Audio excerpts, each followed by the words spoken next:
What's going on, everyone? This is the George here, and this is a NBA slash basketball themed video. I got my basketball right here, and yes, it's not a movie talk video. January is kind of a dry month for movie talk and for new movies coming out, so I figure this would be a perfect time to start trying out more NBA content. I've done a couple of basketball streams in the past, but I want to start doing basketball content more consistently, and I think this is the perfect time, not just because there's nothing to talk about with movies, but also January is kind of the halfway point of the NBA season. This is where we start to see trades getting finalized. We start to see what kind of teams are most likely going to make the playoffs, which teams are going to most likely be title contenders, what teams look like they're fine for play in, what teams look like they need to make a trade before the trade deadline.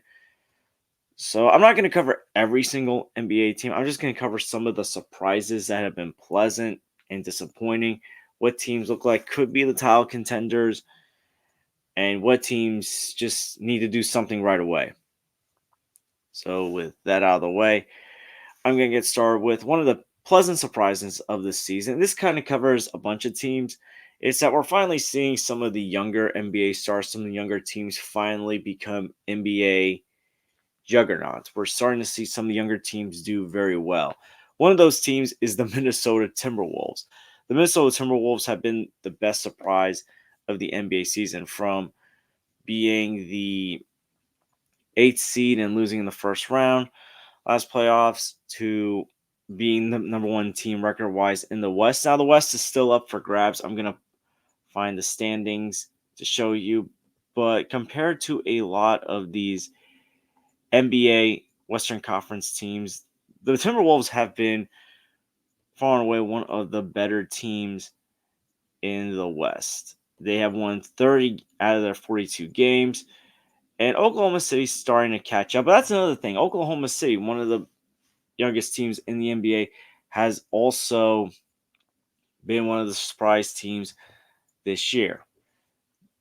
And Minnesota, they've only lost 12 games, and they've been the number one defense this season. Obviously, with having Rudy Gobert as your big man, you also have Karl-Anthony Towns playing power forward.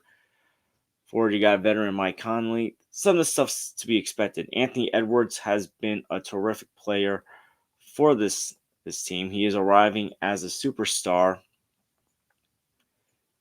and I think he deserves to be the starter for the Western Conference All Star team. But I understand it's a popularity contest. But this guy has been averaging almost 26 points per game. He should be an MVP candidate this season, because from going from barely making the playoffs to being the number one team in the West. And the Timberwolves, this is a team that has just been struggling for years. The last time they've been this relevant was Kevin Garnett's MVP season in 2004. Yeah, 2004 season. That was 20 years ago. That was the last time Shaq and Kobe were together. Karl Malone was still in the league. That was the first year LeBron was in the league. So it's been a long time. They made the playoffs a few times, but they have never been this good as they are. In fact, they could possibly have a better record than that 2004 season if they keep it up. Not everything's perfect. There's still not a great offensive team, despite Anthony Edwards being terrific, Karl-Anthony Towns being a second solid option for the team. But overall, the Timberwolves have been a pleasant surprise. Same thing with the Oklahoma City Thunder. And yes, Alexander has been terrific for this team. He's another MVP candidate. I think he's averaging around 30 points per game.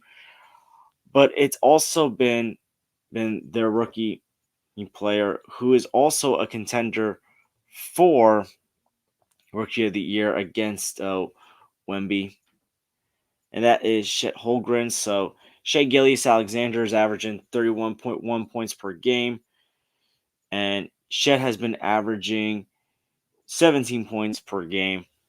And this man, I wouldn't be surprised if this guy was going to be an all-star next season or in a couple years, because he's just been terrific. And the fact that they are doing this well with the rookie averaging the third most points on that team tells me that this team's going to be contending for many years to come. And they got so many draft picks I think experience is going to play a key role in the playoffs. So I'm not too sold on the Timberwolves and the Thunder making it out. I think it's going to be a tie between, it's going to be either the Los Angeles Clippers or the Denver Nuggets. The Denver Nuggets are still the team to beat. They're not that far behind compared to these other teams.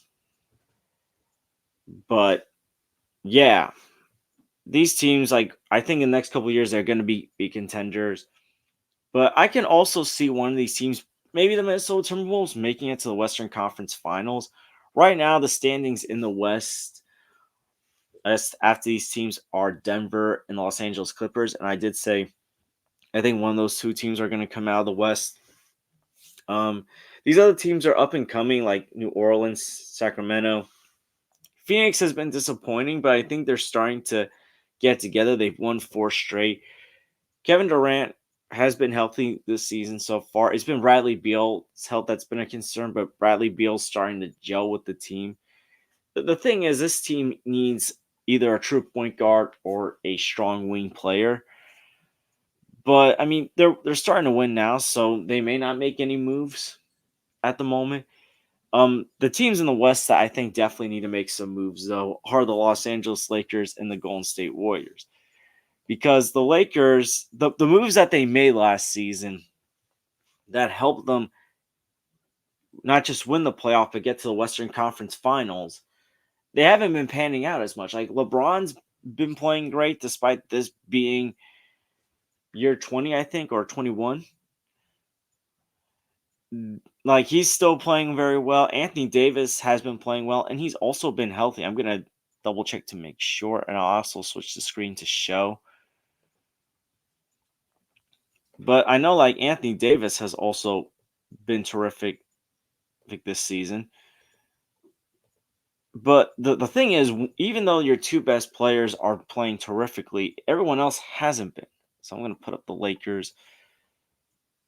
So Anthony Davis, he's only missed 2 games this season and has averaged, he's actually the team's leading scorer with 25 points per game.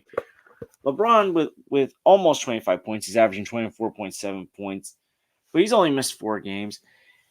Everything else though hasn't panned out well. Like D'Angelo Russell, he hasn't been playing as well as he could be playing as a third option. Austin Reeves hasn't been playing as well. Darvin Ham, though, also plays a role in this because he keeps switching guys in and out of the lineup. He was starting Austin Reeves, then he took Austin Reeves out, took D'Angelo Russell out, then he puts them back in. Just a lot of inconsistency. And I've been hearing rumors that DeJounte Murray could be an option for them to trade for. I don't know if DeJounte Murray will move the needle. Maybe it could help them a little bit. But I don't know. That also depends on the Atlanta Hawks because the Atlanta Hawks haven't been doing so well this season either. And right now, Trey Young's like in concussion protocol, so he's gonna be out for some time. Probably not like a large amount of time, but I mean DeJounte Murray, he's averaging around 21 points per game for this team. So he could, I think, help the Lakers as a good third option. But is he gonna make them title contenders? Because if I pull up bring back the NBA season standings, I'm pretty sure they were just the 10th seed. I'll bring it back up to show. Yeah, they're only like 10th. And the Houston Rockets are like, they're at the same percentage technically.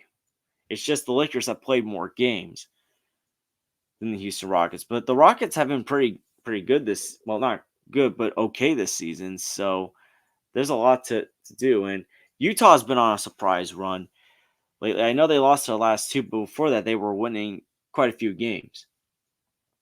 So, and a lot of these other teams that are above them, I can't see them unless a major injury happens. I don't see any of these teams dropping off that big.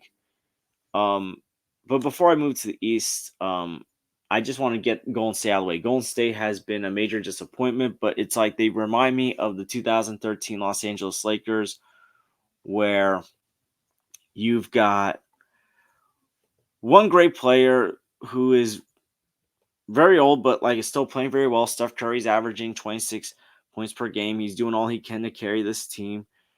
But then you look at some of these other stats. Klay Thompson has just dropped off. Andrew Wiggins, I don't know what's been going on with Wiggins ever since he missed some time last season due to a personal family issue. He has just not been as good as he was a couple seasons ago when he was an all-star and played a huge role in the Warriors, not just winning 53 games, but also winning the NBA championship. He just has not been all that great for this team. I don't know what they're going to do. Kuminga, yeah, sorry if I mispronounced that last name. Like, even though like he's averaging a decent amount of points, he's been complaining about his role in the team. We hear rumors that Moody's disgruntled. The CP3 experiment has just not been panning out as well as they had hoped. And Draymond Green getting suspended, doing all this crazy stuff, has not been helping this team out. Now, there's a lot of questions asked to should the Warriors just blow it up? Should they just trade Klay Thompson, Draymond Green, and just keep Steph? Because it's hard to see Steph Curry on another team. He's a Golden State Warrior for life. He's one of the all-time greatest players. He's in my top 10 personally, one of the best shooter of all time. And he's still averaging around 26 points per game. And if they can surround him with some shooters or better players, maybe they can still make a run until he hits off into the sunset. But that's also like, does Steph Curry want to give up Klay Thompson because that's his splash brother? Does he want to give up Draymond Green, who's been the emotional leader for this team? It's a matter of like Steve Kerr as well. Like, is Steve Kerr willing to make coaching adjustments? Is he willing to sign off on giving up Klay and Draymond for someone? And that's where obviously the trade deadline goes into play. Do they trade for a guard like DeJounte Murray to pair alongside Steph Curry? Do they trade for a shooting big man that's entering his prime, that's been delivering very well, in Larry Markkinen? I don't know if the Utah Jazz will do that. They've been winning, but do they want to tank some games to get a better draft pick or just see this Larry Markkinen experiment keep going? It's really up to what other teams are willing to sacrifice as well. But yeah, the Warriors, they've just not been good this season. They've been a big disappointment in the league. And they're currently not in playoff contention. In fact, they're not even in play-in contention. In fact, if I pull up the standings again, the Houston Rockets had a better record than them. And I mean, this kind of thing happens where when NBA teams, they basically just, they get old. Like, we've seen this with the Lakers back in 2013, where Kobe was surrounded with an old Steve Nash. Dwight Howard was coming off back surgery. Pau Gasol was starting to age, although when he went to Chicago, he had a couple of all-star seasons. But we also know that he was also a little banged up of those last couple seasons in LA. But yeah, no, the Houston Rockets are just performing better. And I think when they lost to an injury-plagued Memphis Grizzlies team last week, Golden State, it just showed me that I don't think Golden State's going to make the play-in unless they make some kind of dramatic move, whether it's lineup changes or trading for someone. And it's sad that it looks like Steph Curry could be heading off into the sunset in a similar way like Kobe, where he's not competing anymore. But, you never know. Maybe things will change for Golden State. So I'm just going to pull up the Eastern Conference standings. There's really nothing else to talk about in the West. I mean, yeah, San Antonio's been cruddy, but Wembanyama has been terrific.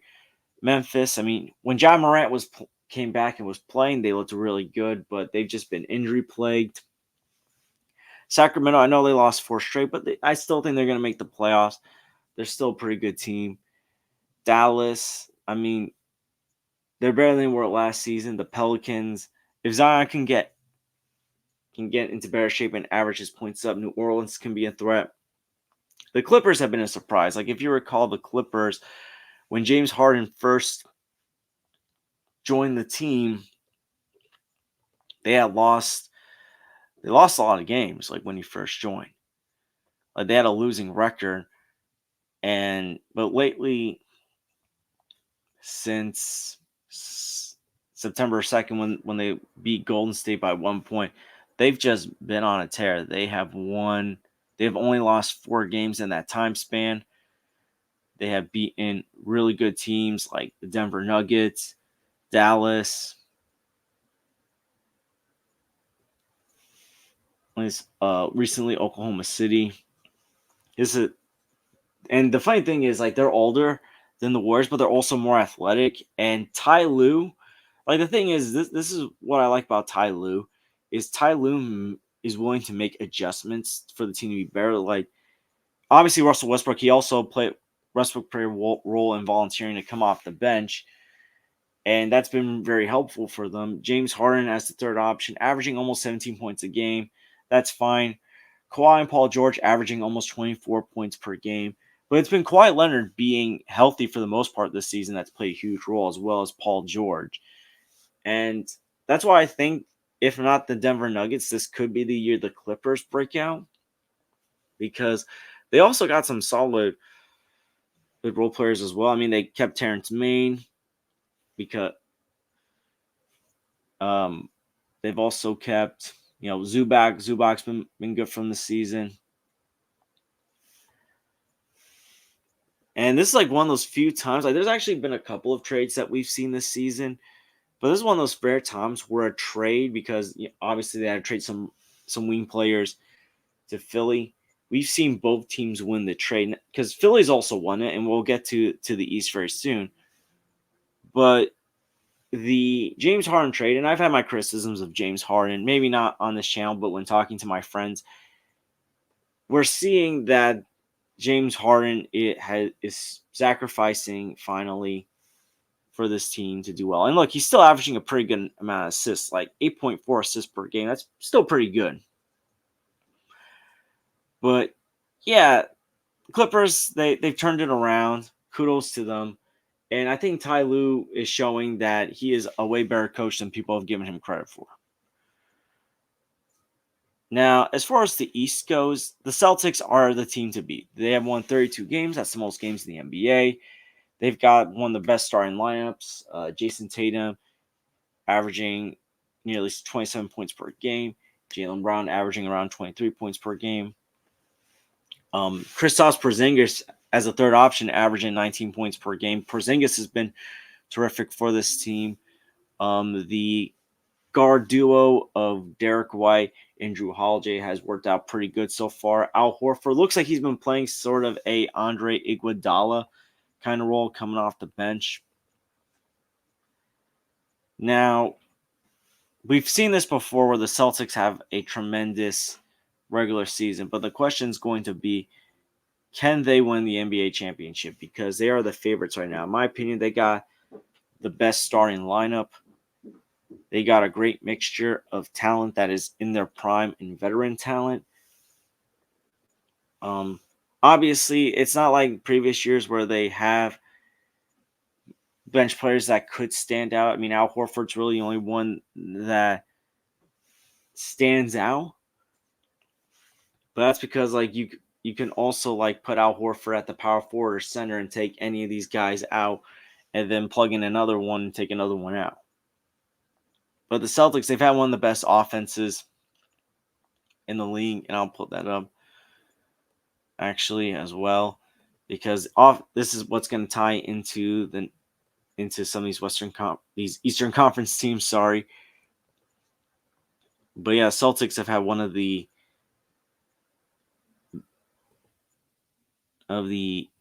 best offenses this season. No, it's the defense. Let's get to the offense. Defense is going to be key to the next team I'm going to be talking about. But yeah, Boston Celtics, they've got the fourth best offense behind the Pacers, the Bucks, and the Thunder, which isn't a surprise. But can they break it out of the East? Because we were all expecting them to, but the Miami Heat, who had upset every team they played against in the Eastern Conference playoffs, got the best of them. By the way, I don't think Miami's going to do the same thing this year. I mean, they've been good, but nothing screams title contender just yet. Maybe they'll surprise in the playoffs like they did last year, but I don't know if I see that right now. I think a lot of teams in the East have improved while Miami hasn't. even though Tyler Hero has come back. But yes, the Boston Celtics, I think they're the team to beat. I think they're going to win the championship this year. We have to see. Now, let's talk about the Milwaukee Bucks, because this has been one of those teams where they've won a lot of games, and they're one of the best teams in the league. They're second best team in the East, but it hasn't been impressive because they've also had some close calls against teams that had no business almost beating them. Like last night, they only beat the Detroit Pistons, who have been one of the biggest disappointments in NBA history this season, only by around 6 points, and it was 141 to 135. And yeah, Giannis scored a lot of points. Damian Lillard scored over 40 points. But a team that bad was that close, and you let them score that much. And yeah, they have the second best offense, but let's look at their defensive ranking, because in acquiring a player like Damian Lillard, you also had to sacrifice one of your best defensive players in Jrue Holiday, because you traded Jrue Holiday away. So a team that was once one of the best defenses of teams is now ranked 25 in opponents' points per game at 120.6. That is not good. If you look at some of the teams that are below them, like the Spurs, the Pistons, and the Wizards, those are the bottom tier teams in the NBA. Hawks, we don't even know if the Hawks are going to make the playoffs. The Pacers, I think the Pacers are going to make the playoffs. I'll get into the Pacers after this, but they're still a young team that's not quite yet ready to contend. But the teams also above Milwaukee, the Hornets, the Jazz, the Warriors, those teams are either going to be non-playoff teams, or they're just going to make the play-in and probably not win.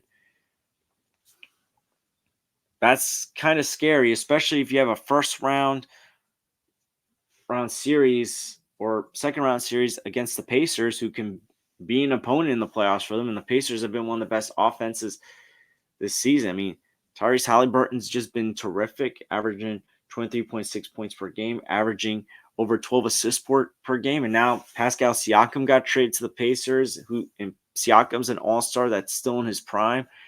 He's going to be contributing very much. The Pacers are probably going to be better now. I know they lost against Portland the other night, but it was Siakam's first game.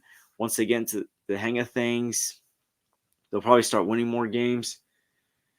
So, Pacers have the best offense in the league. The Celtics have the fourth best. I want to see what other Eastern Conference teams have good offenses that could give this team some trouble.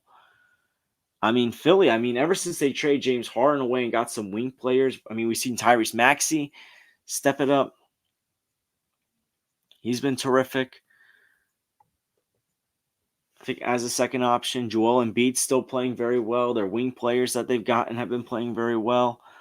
Tobias Harris is starting to look good and starting to look like he deserves that big contract that he got years ago.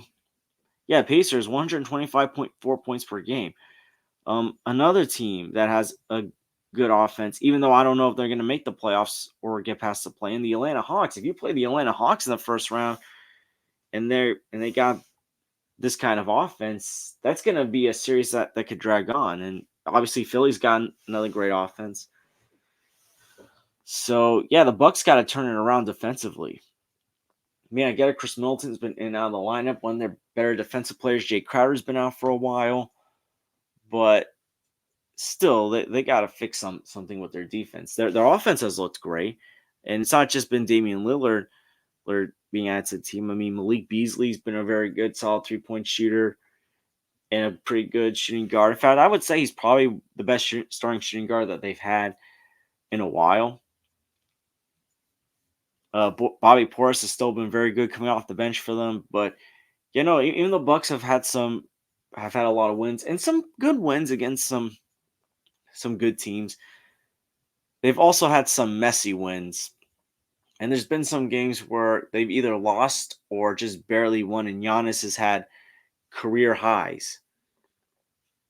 So, yeah, even though Giannis is averaging over 31 points per game, they got to fix some stuff around defensively. Let's get back to the standings. I think I talked enough about the Pacers.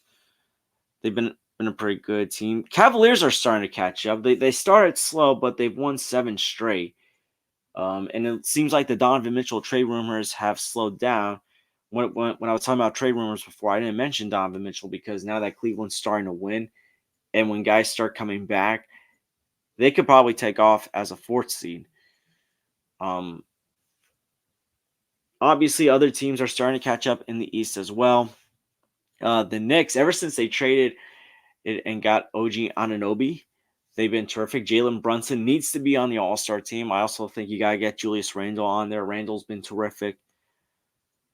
They're going all in. Tom Thibodeau doing another terrific coaching job for this team. If I look back at the defensives, I think they were in the top 5 defensively, which is no surprise because it's a Tom Thibodeau coach team. And Tibbs, he's a great defensive minded coach. So let's see. Opponents' points. I'm pretty sure they were in the top 5.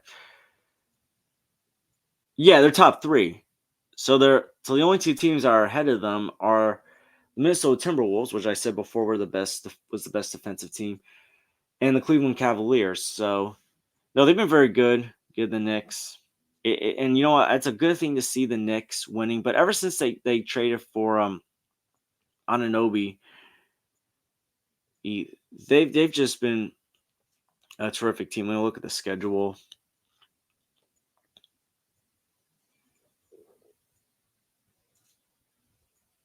Yeah, no, they've just especially since the new year began, they've only lost 2 games. And they weren't bad losses. I mean, I know for the Dallas game they were down for most of that game, but they were making it competitive towards the end. Losing to Orlando, I wouldn't say it's a bad thing because Orlando's been okay this season. They've been a respectful team this season. So, no, but they've had a really good win against 76ers. And they blew out the Raptors yesterday, which I will say, Raptors going in all in on Scotty Barnes and surrounding him with younger talent like RJ Barrett. Emmanuel quickly, I think, is the smarter move. But let's see if there's any other teams in the West to talk about. I mean, in the East to talk about. Sorry, I'm used to talking about the East first and then the West. Miami Heat, nothing really special. I mean, the Jordan Poole experiment in Washington has not been working out. The Chicago Bulls. I mean, the Chicago Bulls. They're such an inconsistent team because for a stretch they'll look like a pretty good team, and then for a stretch they'll look like an awful team. Zach LaVine's another player that's been in and out of trade rumors. Kobe White has been playing pretty well, so I think that's made LaVine also expendable. Obviously, I mean, we're hearing Lonzo Ball could finally start working out in the gym again, start practicing again. So that's a positive because before Lonzo Ball got hurt, the Bulls were actually one of the better teams in the East. They were up and coming with Lonzo Ball, DeMar DeRozan, and Zach LaVine, and Vucevic. So they were up and coming. But then when Lonzo Ball got hurt, that's when the team fell down. And they won 40 games last season, and they almost beat the Miami Heat to get into the playoffs. But the Heat pulled through, and they're currently in the play-in contention right now. It's the 9th seed. And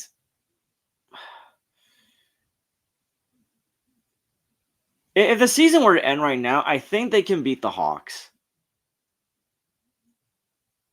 If the Pacers beat the Orlando Magic and it's between the Magic and the Bulls, I think the Bulls could have a shot at making the playoffs.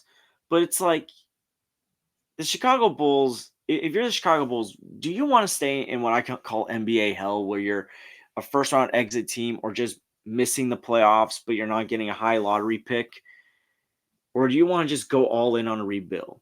Unless you can pull off a move that can get you into contention where you can keep DeRozan and Vucevic and Kobe White, you trade LaVine and you get some kind of massive package, which I doubt is going to happen because at best LaVine is just an all-star. He's not a superstar. I don't know what they're going to do. I honestly don't. But overall, with this team, From what I'm seeing from the season, just in general, the Bulls, they've been very inconsistent. I mean, they're 21-23, so they got a shot at ending the season over 500. But how far will they go? Anything else in the East I want to address before I end this video? Um, Nothing else. I mean, the Hornets. I mean, Melo Ball's been out as well. The Orlando Magic were on a nice little winning streak earlier in the season, but it sounds like they're coming back to earth. But overall, I would say it's nice to see a lot of the young talent in the NBA starting to do better. I would say, Celtics are the best team in the NBA right now, but can they win the championship? Can the Clippers finally, is this the year for the Clippers to finally break out of the West? Because this might be their best and last shot of doing it, because those guys are starting to get older. Can the Milwaukee Bucks turn things around? Does the New York Knicks need another piece to finally be a title contender again? Because at best, they're a team that can win the first round but can lose in the second round. Can Philly break out this year? Can the Warriors make a move to save their season? Can the Lakers make a move to save their season? Could the Timberwolves or Thunder surprise and win the West, or at least make it to the Western Conference Finals? Can the Denver Nuggets repeat? There's a lot of questions that still need to be answered. But it's just January. In a couple weeks, we're going to be heading into February, heading into All-Star Weekend. Trade deadline will be coming up. So, yeah, and this is one of my first NBA videos. I think I should do like an NBA catch-up every couple weeks or so to see what's been going on in the NBA. I want to do more NBA content on this channel, but yeah, this was also a long video, so I want to thank you guys for watching. Please like and subscribe already. Please share us with someone that is a basketball fan, and I hope to see you guys real soon. This weekend, I'll be back to doing movie reviews. I'll be starting the X-Men review series with X-Men United, and I will be doing an NBA video later this week. It's going to be different from this video, but yeah, it's going to be an NBA themed video. But until then, enjoy the rest of your weekend, and take care, everyone.